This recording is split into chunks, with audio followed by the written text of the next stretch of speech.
எப்படி வந்துட்டு டிஎம்கே கொத்தூஸ் வந்து கத்திக்கிட்டு இருந்தாங்க அப்படியோ அதே மாதிரிதான் நானும் வந்துட்டு அந்த ரியாலிட்டி அக்செப்ட் பண்ணிக்க முடியாம உட்காந்துட்டு இருக்கேன். என்னன்னா எஸ்ஆர்எஸ் ஜெயிச்சிருந்தாங்கன்னு வச்சுக்கோங்களேன், 11-7 இருந்திருக்கும். மீதி 3 மேட்ச்ல ஒரு வின் பண்ணியிருந்தா நேரம் உள்ள அந்த ஒரு ப்ரெஷரே இல்லாம விளையாண்டுருப்பானுங்க. ஆக்சுவலா பழைய சிஎஸ்கே எப்படின்னா ப்ரெஷர் கேம்ல வந்துட்டு அட்வான்டேஜ் இருக்கும். சிஎஸ்கேக்கு அட்வான்டேஜ் இருக்கும் பழைய சிஎஸ்கே வந்திருந்தா. புதுசா இருக்க சிஎஸ்கே வந்துட்டு என்னது ப்ரெஷரா அப்படின்னு சொல்லிட்டு நாங்க சீசன் விட்டு அவுட்னு ஆஹ் சொல்லுங்க நல்லா விளையாடுவோம் அப்படிங்கிறானுங்க.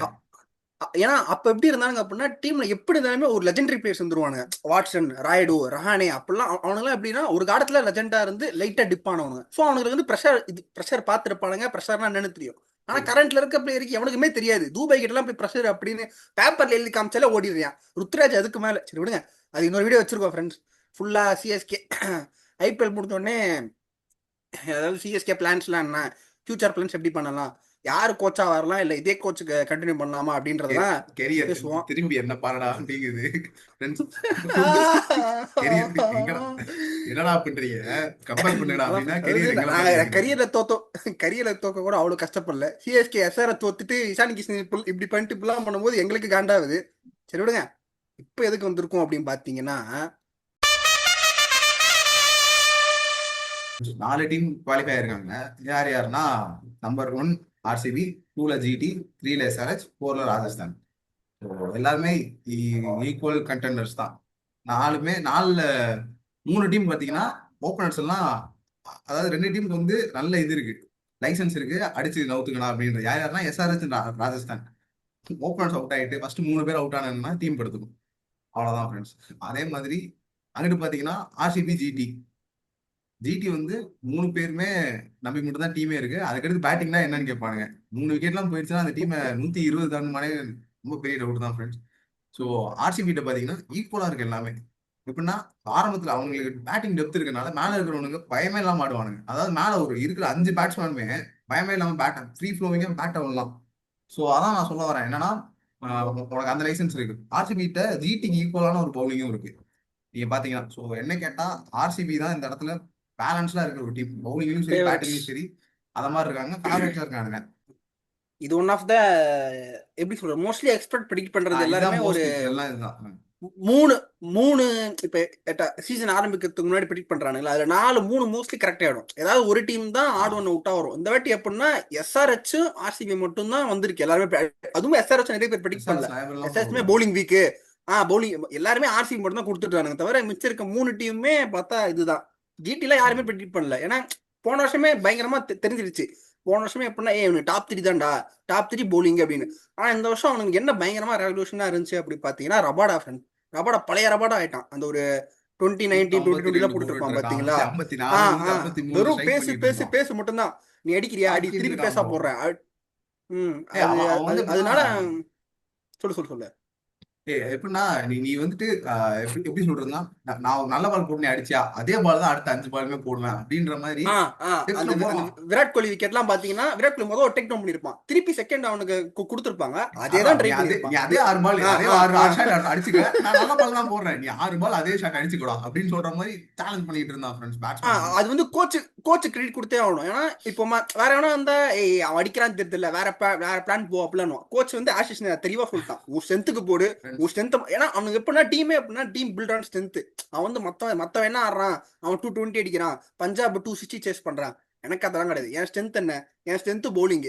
இவனுக்கு 3 பேரை வச்சுப்பேன். இவனுக்கு 3 பேரை வச்சுக்கிட்டு 180 to 200 போட்டா போதும், என் பவுலிங் டிஃபெண்ட் பண்ணிடும் அப்படின்ற அவன் ஸ்ட்ரென்த்துக்கு ஆடுறான். அந்த ஒரு 2016-18 எஃப்ஆர்சி இப்படி தான் ஆடிட்டு இருப்பானுங்க. செமையா இருக்கும் அவங்க டீம் பாக்குறதுக்கு. புவி, ரஷித் கான் வச்சுப்பானுங்க. மேல அந்த பக்கம் நம்ம டேவிட் வார்னர். அவ்வளவுதான் முடிஞ்சு டீம்.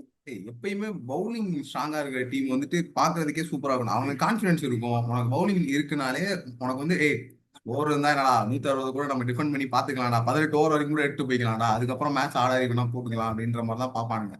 இன்னொன்னு, ஒரு பவுலிங் கோச் ஒரு கோச் வந்து உனக்கு இவ்வளவு தூரம் பண்றான் அப்படின்றப்ப, அசிஸ் நேரம் மாதிரி ஒரு கோச் இருக்கிறப்போ பவுலர்ஸ் வந்து ஃப்ரீயா இருக்கானுங்க. அவனுக்கு தோன்றதா சிராஜ் மாதிரி ஆளுக்கு அசிஸ் நேரம் தான் கரெக்டா இருப்பான் அப்படின்ற மாதிரி தான் எனக்கு தோணுது.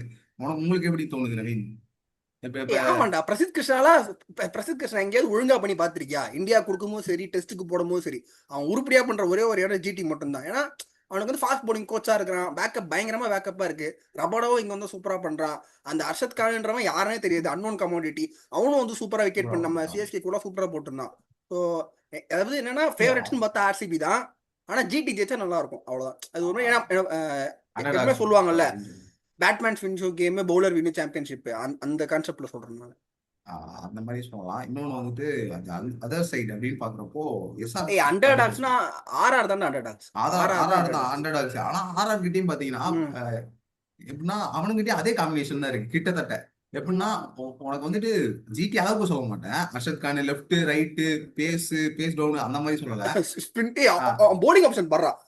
ஓல்டர், ரபாடா, சிராஜ், பிரசித் கிருஷ்ணா, ரஷித் கான், சாய் சுதர்ஷன், அந்த செவன்த், அதாவது அது இல்லாம 7வது போலிங் ஆப்ஷன் அர்ஷத் கான், இல்லனா இவன் சாய் கிஷோர், மானோ சுத்தார், வாஷி வாஷிங்டன் சொல்லிட்டேன். இது இல்லாம இத்தனை பேர் இருக்காங்கப்பா. இவ்வளவு பேர் இருக்காங்களா. அதே மாதிரி ராஜஸ்தான்லயுமே வந்துட்டு ஃப்ரெண்ட்ஸ் உனக்கு வந்துட்டு ஜடேஜா இம்பாக்ட் சூப்பரா யூஸ் பண்ணியிருந்தாங்க போன மேட்ச். கிட்டத்தட்ட ஜெயிச்சதுக்கு அது ஒரு மிக முக்கிய காரணம். ஆமா, ஏன்னா இம்பாக்ட் ஜோஃப்ராச்சர் மேல வந்து அடிச்சதுனால 200 செகண்ட் ஆடி இருப்பான். 238ல 32 ஆஃப் 15 பால்ஸ் ஆடி இருந்தான். சரிங்களா. அதே மாதிரி ஜடேஜா 19 ரன். அந்த 2 ரன் இல்லைன்னா இனியாரும் மும்பை வின் பண்ணிருப்பானுங்க. நம்ம 4வது இடத்துல வந்து மேபி பஞ்சாப் ஆர் கேகேஆர் யார் வேணா வந்திருக்கலாம். ஓகே அதெல்லாம் விடுங்க. என்ன மேட்டர்னா இப்போ வந்துட்டு ராஜஸ்தானுக்கும் ஈக்குவலா இருக்கு. எப்படின்னா ஜடேஜா, ஆர்ச்சர், வேற யார் அந்த சைட்ல பவுலர்ஸ். அதான் பாய், அவங்க வந்து எப்படின்னா ஆர்ச்சர் நல்லா போட்டா வின் பண்ணுவாங்க, அவ்வளவுதான்டா. ஆர்ச்சர் வந்து பவர் பிளேல எப்பயுமே மொதல் ஓவர் விக்கெட் எடுத்துருவான். ஆர்ச்சர் ஸ்பெல்லு சூப்பரா இருந்துச்சு அப்படின்னா அதை புடிச்சுக்கிட்டு எல்லாம் சூப்பரா போட்டுருவானுங்க. அதுக்கப்புறம் ஏன்னா நீ ஜடேஜா வந்து எப்படின்னா இப்போ பேட்ஸ்மேன் வந்து 10 ஓவருக்கு 12 ரன்ஸ் பர் போயிட்டு இருக்கானுங்க. நீ ஜடேஜா கூடணும், ஜடேஜா விக்கெட்ல எடுக்க மாட்டான். ஆனா நீ ஏற்கனவே பவர் பிளே டேமேஜ் பண்ணிட்ட, பவர் பிளேல பயங்கரமா விக்கெட் எடுத்துட்ட அப்படின்னா ஜடேஜாக்கு ஈஸி, அவன் வந்து அவன் வேலையை பார்த்துட்டு போயிடுவான். அந்த 4 ஓவர் போட்டு காலை நகத்த விடாத அளவுக்கு ஸ்பேஸே இருக்க அளவுக்கு இழுத்து தூபை மாதிரி ஆட வச்சிருவாங்க. நல்லா விளாடுற பேட்ஸ்மேனையுமே தூபை மாதிரி டக்குனு ஐயோ லெஃப்ட் சைட்ல தட்டி விட்டு ஓட வேண்டியதுதான் அப்படின்னு சொல்லிட்டு அந்த ஒரு பிளானுக்கு அவனை மாத்திடுவான். அதுதான் ஜடேஜாவே தவிர நீங்க தான் ஜோரு பல அளவு எடுத்துருப்பான். பயங்கர இவங்க ராஜஸ்தான் பொறுத்த வரைக்குமே பயங்கர டிபெண்டன்ட் பேட்டிங்ல அந்த சின்ன பையன் வைபவ் சூரியவன்ஷி. அவன் வந்து 2 பேரும் இவனுங்க கேம் ஜெயிக்கிறதே பவர் பிளேல தான். ஒண்ணு சூரியவன்ஷி பவர் பிளேல அடிக்கணும், ஆர்ச்சர் இந்த பக்கம் பவர் பிளேல விக்கெட் எடுக்கணும். இதுதான் எனக்கு கேம் பிளான். எஸ்ஆர்எச் கிட்டயுமே டீசன்ட் பேட்டிங் இருக்கு. என்கேஆர் வந்துட்டு என்ஆர்கே வந்துட்டு என்கேஆர் வந்து போன மேட்ச் ஒரு சரியான நாக் ஆன். எப்படின்னா அந்த ஒரு ஷாட் எல்லாம் பாத்தீங்கன்னா செமையா இருந்துச்சு பாக்குறதுக்கே. ராம் ஷாட் ஆடிட்டு இருந்தான் பின்னாடி வச்சு, அது 6 போச்சு. அது இதெல்லாம் பாக்குறப்போ டீசெண்டா இருக்கு. அவங்க மிடில் ஆர்டர் வந்து ஜிடி அளவுக்கு மோசமா இல்லைனாலும் மிடில் ஆர்டர் டீசெண்டா இருக்கு. பவுலிங்கும் டீசெண்டா இருக்கு ஃப்ரெண்ட்ஸ். எப்படின்னா எல்லாத்துலயுமே நான் வந்துட்டு ஒரு 7-7-7 கொடுப்பேன் 30க்கு. அப்படின்னா 21 அவுட் ஆஃப் 7 கொடுக்கலாம் அவங்க டீமுக்கு. ராஜஸ்தானுக்கு வந்துட்டு அதான் ஒரு அதே இதுலதான் போகுமே வச்சுக்கோங்களேன். 20 அவுட் ஆஃப் 30 கொடுப்பேன். 4 டீமே டிஸ்கஸ் பண்ணிட்டோம் மோஸ்ட்லி. இப்போதைக்கு என் ப்ரெடிக்ஷன் பாத்தீங்க அப்படின்னா ஆர்சிபி ஃபேவரட்ஸ். ஆனா எனக்கு ஜிடி ஜெயிச்சா சந்தோஷம், அந்த மாதிரி, அவ்வளவுதான். நீங்க சொல்லுங்க. எனக்கு வந்து எஸ்ஆர்எச் தான் இப்போதைக்கு ஜெயிப்பாங்கன்னு மாதிரி தோணுது. ஆனா இருந்து ஒரு நாக்கு வரும். அதுதான் எனக்கு பயமா இருக்கு. ஏன்னா ஜெய்ஸ்வால் வந்து அடுத்த பழக்க போறான். அதான் உனக்கு வந்து எஸ்ஆர்எச் ஜெயிக்கணும்னு ஜெயிக்கணும்னு தோணுது. உனக்கு யாரு ஜெயிக்கணும்னு ஆசை? எனக்கு அதான் ஜிடி வேணாம். ஆனா எனக்கு எஸ்ஆர்எச் ஜெயிக்கணும்னு ஆசை. ராஜஸ்தான் ஜெயிக்கணும் ஆசை, ஆனா அது நடக்காது. சோ அதனாலதான் எஸ்ஆர்எச் தான் ஜெயிக்கும் அப்படிங்கிறது. ராஜஸ்தான் ஜெயிச்சானா அவ்வளவுதான்டா. ரியான் பராகோட ஸ்டாண்டர்ட்ஸ் மட்டும் பாடுறா. வந்தான் சஞ்சு சாம்சன், அதாவது நீ உன்னோட கேப்டன் ட்ரேட் பண்ணிட்டான், லிட்டரலி உன் கேப்டன் ட்ரேட் பண்ணிட்டானுங்க. நீ அப்ப கேப்டன்சி எடுக்கிற பாதிக்கு சஞ்சு தான்டா மெயின் கேப்டன். ரியான் பராக் வந்து அப்பப்பதான் கேப்டன்சி பண்ணிட்டு இருந்தான், சஞ்சு இல்லாத போது கேப்டன்சி பண்ணிட்டு இருப்பான். உனக்கு கேப்டன்சி ட்ரேட் பண்றானுங்க, பார்த்தா வந்து குவாலிஃபை கூட்டமே கப்பே அடிச்சிட்ட அப்படின்னா ஜடேஜா எடிட் போட்டுட்டு இருப்பான். பாத்தியா கப் அடிச்சிட்ட கெனிச்சி, அந்த ரீல் பார்த்துருப்பீங்க நிறைய பேரு. கருப்புக்கு போட்டுட்டு இருந்தானுங்க. அந்த மாதிரி அதே ரீல் அப்படியே ஜடேஜா வச்சு போடுவானுங்க ஃப்ரெண்ட்ஸ். சரி ஃப்ரெண்ட்ஸ், மறப்போம் மன்னிப்போம் அதுதான் சொல்லுவோம். ஏன்னா பாப்போம் இப்ப ஆர்சிபி vs ஜிடில யார் ஜெயிக்கிறா, சர்ப்ரைஸ் ஜிடி சர்ப்ரைஸ் பண்றானுங்களா அப்படின்னு பாப்போம். ஒவ்வொரு மேட்சுக்கும் இருக்கு. இன்னும் 4 வீடியோ நாங்க போடுவோம் கண்டிப்பா. ஏன்னா ஒவ்வொரு மேட்ச் முடிஞ்ச உடனே நாங்க ஷுவரா அன்னைக்கு அப்லோட் பண்ணிடுவோம்.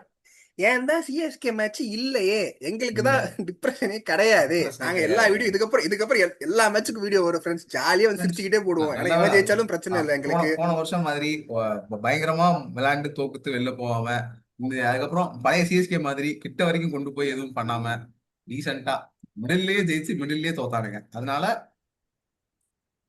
accept பண்ணிக்கிட்டோம். Dear friends, until then we meet you soon guys. Bye bye bye bye bye.